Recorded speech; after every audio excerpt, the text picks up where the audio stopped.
fellow and two-time president of the ASET, and this is his 10th year as a member of ASET. Rich has devoted his career to advancing the science and practice of neurophysiology for the betterment of patient care.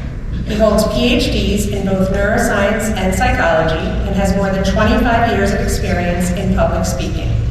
In fact, if you've attended an ASET conference recently, you've had the extreme pleasure of hearing one of his presentations. He's here today to speak to us about public speaking and presentation skills for neurodiagnostic technologists. Please welcome Dr. Vogel.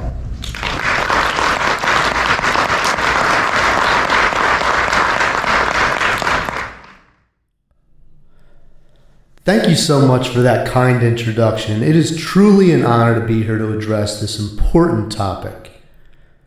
So I want to start by talking about this moment right here. I want to dissect it, because this is the moment so many people fear. I'm standing up here all alone in front of a crowd of people who are all staring back at me. In this moment, I feel what many people might call butterflies, which is a really cute way to describe my sympathetic nervous system switching into overdrive while everyone is watching.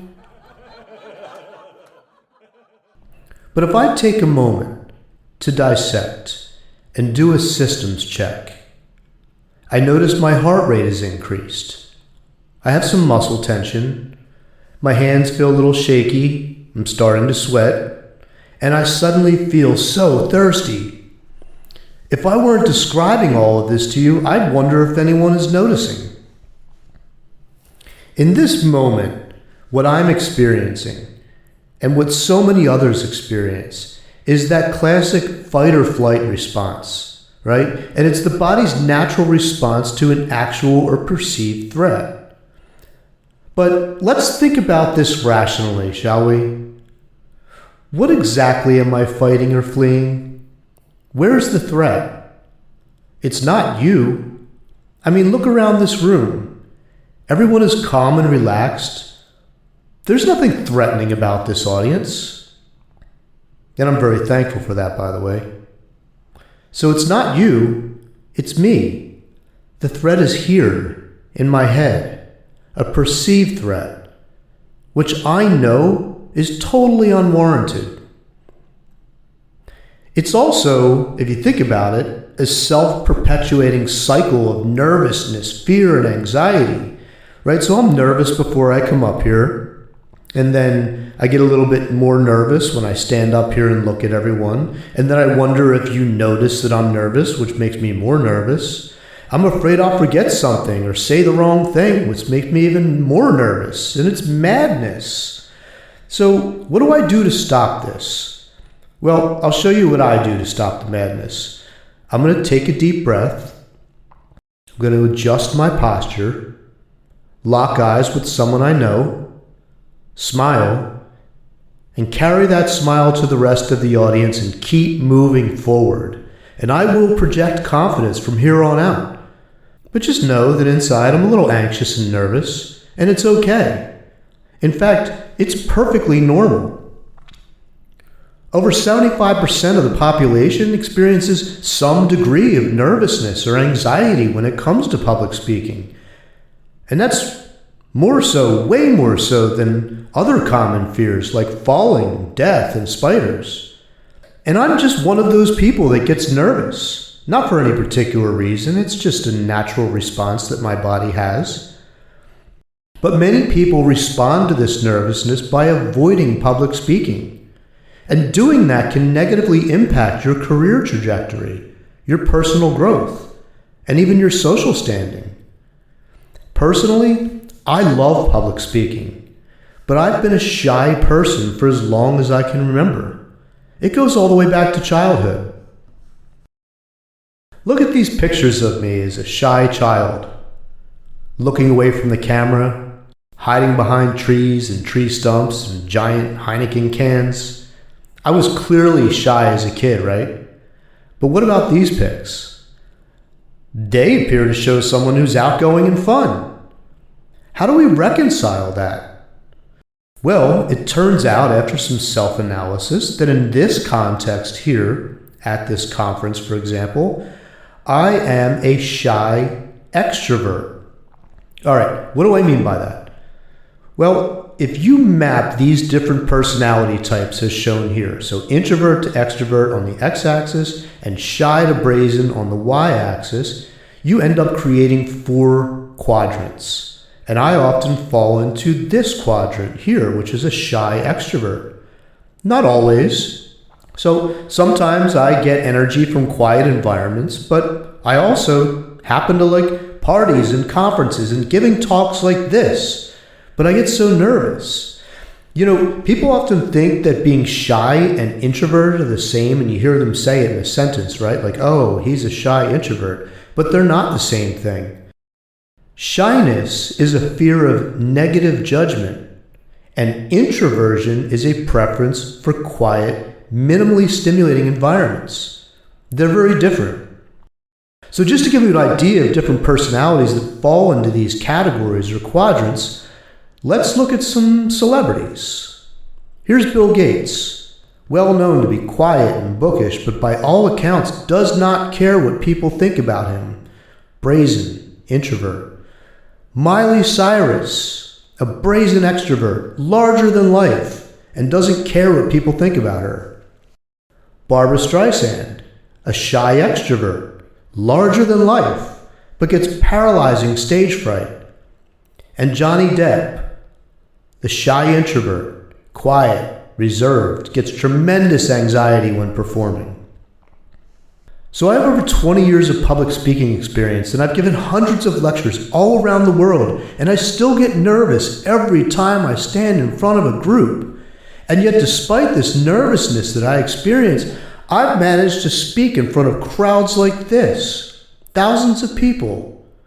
So here's what I want to do today. I want to help you find your voice. So I just gave you a couple of minor tips and tricks that you can use to manage those fears on stage, and I'll give you some more later on to help you prepare for a talk. But I also want to show you a systematic approach to how you develop a speech from beginning to end. And that's what we're going to do. We're going to shift gears here, and we'll spend some time talking about building and delivering a presentation. I like to approach giving a talk through 4 stages, what I call the 4 Ps: planning, preparation, practicing, and perspective. So let's start with planning, and I like to think about it as having 3 pillars. 3 pillars of the planning phase are, in this order, audience, occasion, and purpose. The absolute most critical component to giving any kind of public speech is analyzing the audience, and I cannot overstress this. It's important to understand, what are their demographics? What knowledge do they bring to the table? What's important to them? What are their core beliefs? How large is the crowd? Learn as much as you can about the audience so you can craft a message that resonates with them. How about if I give you an example? If I were to give a talk on cranial nerve MEPs, that's my topic, and I'm going to give a talk on that topic at ACNS, and I'm also going to give a talk on that topic at ASET. At the end of the day, the talks would be very different because the audiences are different. ACNS tends to be filled with physicians who have gone through medical school and residency and fellowship training and may have been in practice for a while. And ASET tends to be composed of neurodiagnostic professionals who haven't gone to medical school. So they come with different backgrounds, and I need to take those things into account when speaking with the audience. At the end of the day, I need to deliver something that will resonate with the people in front of me. And that's a big mistake that a lot of people make out there on the speaking circuit, is that they put together a talk and then they recycle the exact same talk for different audiences. Remember this, always tailor to your audience. Let's move on to occasion. So occasion helps you to understand formality. What do I mean by that? Well, you might initially start asking yourself questions like, can I give a fun talk filled with anecdotes and jokes, or should it be a serious talk filled with data, like a business pitch? Later down the line, you might be thinking about things like your attire in the context of the occasion and the formality. Do I need to wear a suit to establish credibility with this audience, or will they accept me in a polo shirt and a wrinkled jacket? Finally, there's purpose. This is going to frame your entire approach to your talk.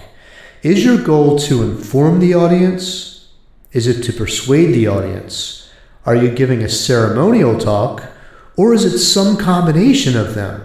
And this is what we're going to talk about next. When you give an informational talk, when your goal is to inform the audience, you're essentially sharing knowledge, educating, coaching. Your message is crafted for everyone in the audience, so it's really important to balance the level of detail to match their background knowledge and demographics. You will have people in the audience, likely that some of whom are experts, and some of whom are novices, and a bunch of people in between. So you need to have a little something for everyone. Because this is an informational talk that tends to be educational in purpose, you really want to focus on showing the audience as opposed to telling, because that's how people learn best.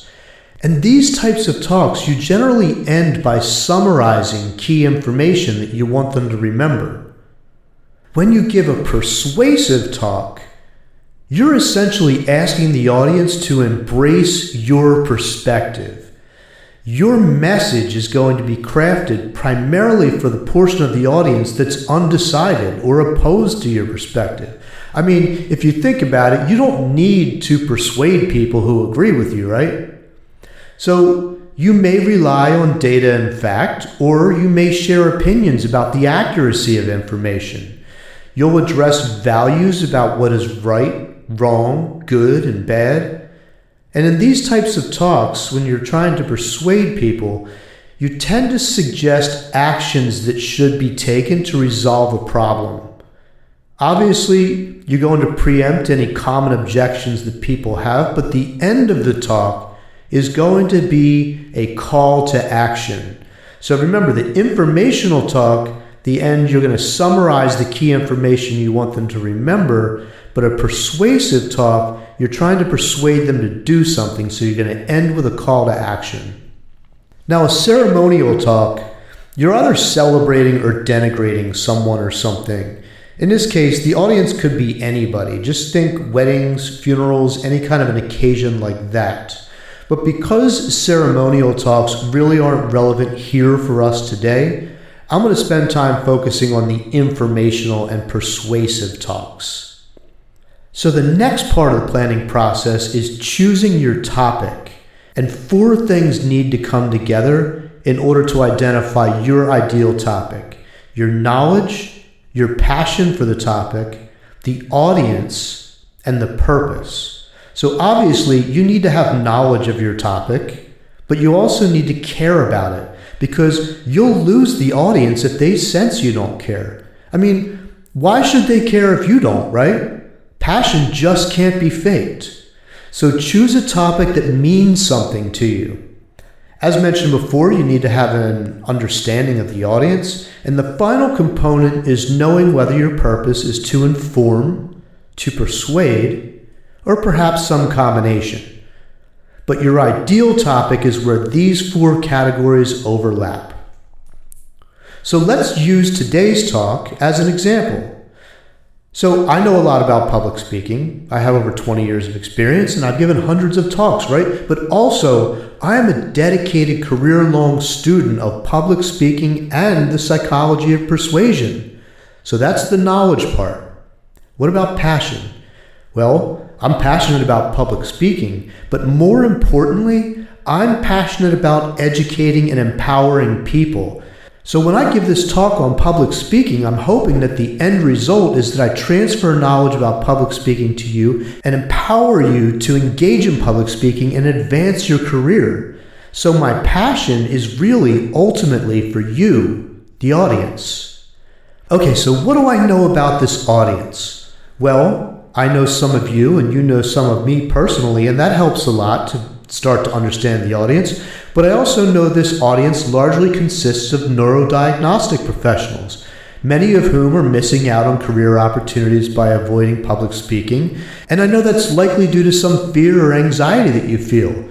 And that's not a big jump for me, because I also know that 77% of the population has some fear or nervousness or anxiety around public speaking. So it's a safe bet in that regard. And then finally, my purpose is twofold. One, I want to inform you, to educate you about public speaking. And two, I want to persuade you that it's an important aspect of personal development and professional development, and honestly, that you can do it. But we'll come back to that. So this is going to be a little bit of a tangent, but I want to take a minute to talk about the principles of persuasion, because it's something that you see every day, and in fact, you're bombarded with it in your media consumption, and so am I, we all are. But it can be a critical approach, really, to developing a strong presentation. So if I go all the way back to Aristotle and his contemporaries, so the folks from his time, but primarily Aristotle, described 3 pillars of persuasion, which are formally referred to collectively as rhetoric. And those pillars are logos, ethos, and pathos. Let's start with logos. So logos is about logic. You're focusing on evidence and reason and persuading people by presenting them with facts, data, statistics. So I'll give you an example. You turn on the TV and you see a climatologist on television who is presenting the results of their research on the topic of climate change. Or you see an epidemiologist presenting the results of their research on vaccines. That would be an example of persuading with facts, data, statistics. Now you have to be careful of what I call, and I could pick anybody here, but I'll call it the Dr. Phil trap, right? So if you turn on the television and you see Dr. Phil, who is an unlicensed psychologist and celebrity, talking about vaccines or climate change, well, they're actually taking advantage of trying to persuade you with the next pillar, which is ethos or credibility. So in ethos, you're focusing on character and reputation, and you're persuading people simply through the appearance of expertise. So it could be expertise, it could be competence, it could be assumed goodness. So examples are, as I just said, advertisements that show someone in a white coat, or commercials that say things like 9 out of 10 dentists choose Crest. So that's reliance on credibility, ethos. The third pillar is pathos, or emotion. This is where you focus on humor or passion or anger. So you're going to persuade people with metaphors, stories, anecdotes, inflammatory language, accusations. You may see data presented as fact, but which has been altered. So an example, and you see this all the time, right? Especially right now, an example might be political speeches, cable news, Sarah McLachlan SPCA commercials, and commercials that say things like, choosy moms choose Jif, stated to make you feel like you're an uncaring parent if you buy Skippy. They're toying with your emotions. Pathos. You know what's really interesting is that people from Aristotle's time thought that those who were persuaded by logos, logic, evidence, were of the highest intelligence, and those who were persuaded by pathos, emotion, were considered ignorant. But they also recognized that pathos, persuading people by toying with their emotions, was actually the most effective. And if you've ever watched cable news, not much has changed in 2,000 years. Okay, so all of that is the planning phase. Now, moving on to the preparation phase, which is the second P. This is really going to be the bulk of your work. And the steps begin by creating an outline. So do you remember back when you were in grade school and teacher had you write an essay, and the teacher said, you have to start by developing an outline.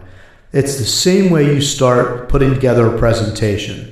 So first, state your goal. My goal is to inform the audience about X, or my goal is to persuade the audience to X. So write that out. And then you want to write out a general flow. So you have your central idea, and then below that, what are your main points that you want to communicate? And then you want to think, okay, how am I going to introduce this, and how am I going to conclude this? So that's just a general outline. Next, you want to think about how you're going to establish your credibility. And the reason I put this here is because one of the best ways to establish credibility with an audience is to begin your talk with a strong opening. You need to capture their attention, their engagement within the first 10 seconds. Because if you don't, you lose them. So you're thinking about, how am I going to demonstrate my competence, my reputation, my character, my goodwill?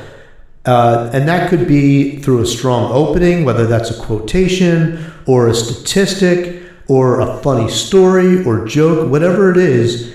Those first few seconds are really important. So we just finished talking about the outline and how you're going to introduce the topic. Well, part of that introduction may be your strong opening, and that's why I put that here.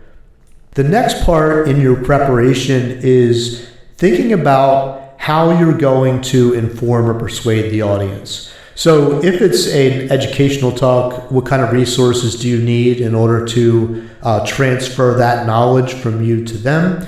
If it's a persuasive talk, what types of reasoning are you going to use? Or I should say approach more so than reasoning, but that's what I call it here. Anyway, logos, ethos, or pathos, or some combination. So are you going to use evidence? Are you going to use credibility? Or are you going to use emotion? And then the fourth is assembly. So this is where you're going to get organized. You're going to gather all of your materials and resources that you've identified, and you're going to build a slide deck. And the last part of that in the building of the slide deck is to absolutely carefully review it to make sure there are no errors. And I can't stress this enough. You know, I've coached people who are seasoned business leaders put together slides with spelling and punctuation and grammar errors and inconsistencies, and they don't seem to think that's important. And it's shocking to me. And they're shocked to hear when you have errors on slides, they're actually subconsciously distracting to an audience. Not to mention how it makes the speaker look. So your audience already has a million distractions, right? They have phones in their pockets and laptops in front of them and Apple Watches. They've got a million reasons to not pay attention to you, but you have a strong opening, you're giving a great talk, the audience is engaged, and you have some error on your slide. And you know what? The audience might not consciously know it, but you'll notice they will look away. They will find something else, subconsciously distracting. So make sure your slides are perfect. Okay, in the preparation phase, the very last thing you want to think about is the anticipating piece. So you want to anticipate questions that may come from the audience, or challenges or objections they may have to what you say. And you want to think about, okay, what are these things they may say, and how am I going to respond to them? That way you're not caught off guard during the Q&A session. So all of that is preparation. Now we'll move on to practice, which is the third P after planning and preparation. Here, you want to go through your talk out loud as if you were giving it live at least 6 to 8 times. And you're going to focus on 3 things: language, timing, and delivery. So language is really about identifying keywords that you want to make sure that you use or repeat during your talk, making sure that the things that you say are consistent with the audience that you're speaking to. Next is perfecting your timing, making sure that things flow well. If you use animations, that you know when you're going to hit the button so everything goes seamlessly. And also, importantly, making sure that you stay on time. So if you're given a 30-minute presentation, making sure you're staying within that 30 minutes and not bleeding into the next person's time. And then finally, delivery. This is really about paying attention to your style of delivery, including hand gestures and body language. And I really can't overstress the importance of body language. So when people are nervous, if you notice, they tend to cover their vital organs. Look for someone putting their hand on their neck or playing with a necklace. arms crossed over the heart, or hands crossed over the abdomen. People even cross their legs while standing up on stage.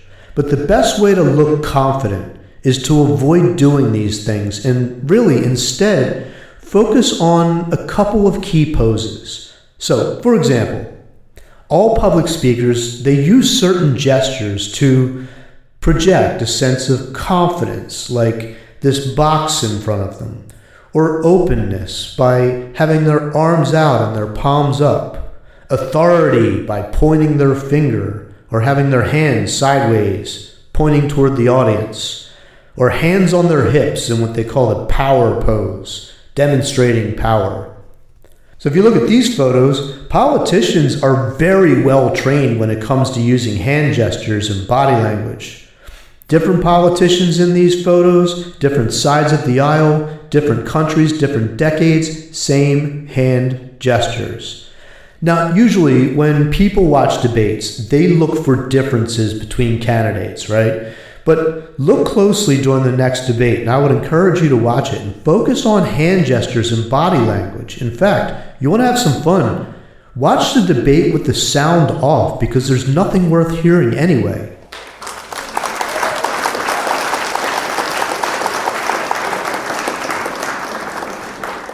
What you'll find, though, is that there are a lot of similarities between these folks. They are very well trained and practiced. Okay, so the fourth and final P is for perspective. And this is about overcoming the fear, the anxiety, and visualizing success. Start with the fact that you selected your topic very early on in the process, during the planning phase. And at that time, you recognized that it was something that you were knowledgeable about, something that you cared about and had passion for, something that was appropriate for the audience, and you identified a goal that you wanted to accomplish. So believe in the importance of the topic that you selected for you, for the audience. Second, believe in your plan. You spent a lot of time planning, preparing, practicing. If you put in the time, like I told you, you will have confidence, comfort. I always recommend that you spend some time getting familiar with the room where you're going to be speaking, the layout, the technology, just anything you can do to troubleshoot before your talk as opposed to during is really going to help you. I always go up and talk to the sound guy and make sure that I understand how everything's going to work before I give a talk. And I would recommend you do the same. Dissect. So get to the root of your fears and control the narrative. So for me, I recognize that this threatening thing that makes me feel nervous, it's not the audience, it's in my head. And I recognize that the audience wants me to succeed. All audiences want the speaker to succeed. Remember that. So if you feel fear, dissect it. Get to the bottom of it. Flip the script. The next is demeanor. And I can tell you that no matter how nervous you are on the inside, there are certain things that you can do to project confidence, and people will see that confidence. They won't see your nervousness. So you don't need to necessarily feel confident to look confident. And the best ways to look confident are in the way that you dress. So I would recommend that you choose attire that makes you feel confident, but that is also comfortable and appropriate for the venue where you're speaking. Also, when you're walking around, walk tall, walk with confidence. You don't need to feel confidence on the inside to project confidence. And finally, in the moments when you step up on stage, focus. Find those friendly faces out in the crowd and let them be your grounding points. Don't be afraid to pause now and then and reground. Find the face, smile, carry that smile out to the rest of the audience. Make sure you adjust your posture sometimes. Take that deep breath in. Everything is going to be okay, and the audience is on your side. Focus on that. Speaking of controlling the narrative, which I just mentioned a couple of minutes ago, if you think about it, we perform aspects of public speaking in everyday life. So here are some examples. Coaching a sports team, informational. Convincing your kids to reduce their screen time, persuasion. And toasting the bride and groom at a wedding, ceremonial. In the work environment, we may train or educate our colleagues, informational. Or we may try to convince our bosses to purchase new equipment, persuasive. Or we may even try to convince a state senator to support a licensure bill. There's another persuasive example. In all of these situations, the basic principles are the same. You're just applying them to a different context. Also, another great way to gain confidence is to start small and work your way up to higher stakes. So, when I was in graduate school and really started to have to speak all the time, I didn't start by giving talks to the entire school. I actually started by practicing talks with friends. And then I would give them in front of classmates and then in front of the faculty. So it was a progressive approach. For you, I would say, start with friends or family, then move on to giving talks to your teammates, and they could be educational talks. Then move to conferences. And it doesn't have to be a big conference like this initially. I would say start with a small regional conference. Get comfortable there and then move to a national conference like this. With that level of comfort, then you'll feel more comfortable speaking to your medical directors and department chairs. After that, folks in the C-suite. And who knows, after that you may find yourself trying to persuade a state senator to support a licensure bill. The world is your oyster. There are so many benefits to public speaking, from improving your communication and confidence to becoming more persuasive, advancing your career, and so much more. So I actually made an extra slide in your handouts to describe these in more detail because I think understanding the benefits is so important. I wanted to have all of that information written out on the slide, so be sure to check out the handouts. Also within the handouts is this slide here. Here are some great books that I can recommend on the topic of public speaking and persuasion. You know, the fact is, the public speaking, it's a topic that can take up several semesters if you really want to dive into the subject. But this is really just intended to be a 30-minute overview. So winding down here, and in the interest of being persuasive and giving a persuasive talk, I want to end by sharing a problem, recommending a solution, and then really ending with a call to action. The problem is this. We need more people advocating for the neurodiagnostic profession, and we need fresh faces with new perspectives speaking at these conferences. And the way to solve that problem is for people like you to get involved in public speaking. Everyone in this room would benefit personally and professionally from giving it a shot. Now, I've given you a roadmap for building a presentation, and I've given you some tips and tricks for overcoming those fears. So my call to action is this. Give it a shot. Start small. Build your way up. I believe in you because I know that each and every one of you can do it. Today is just day one. I hope to see you out there speaking soon. Thank you.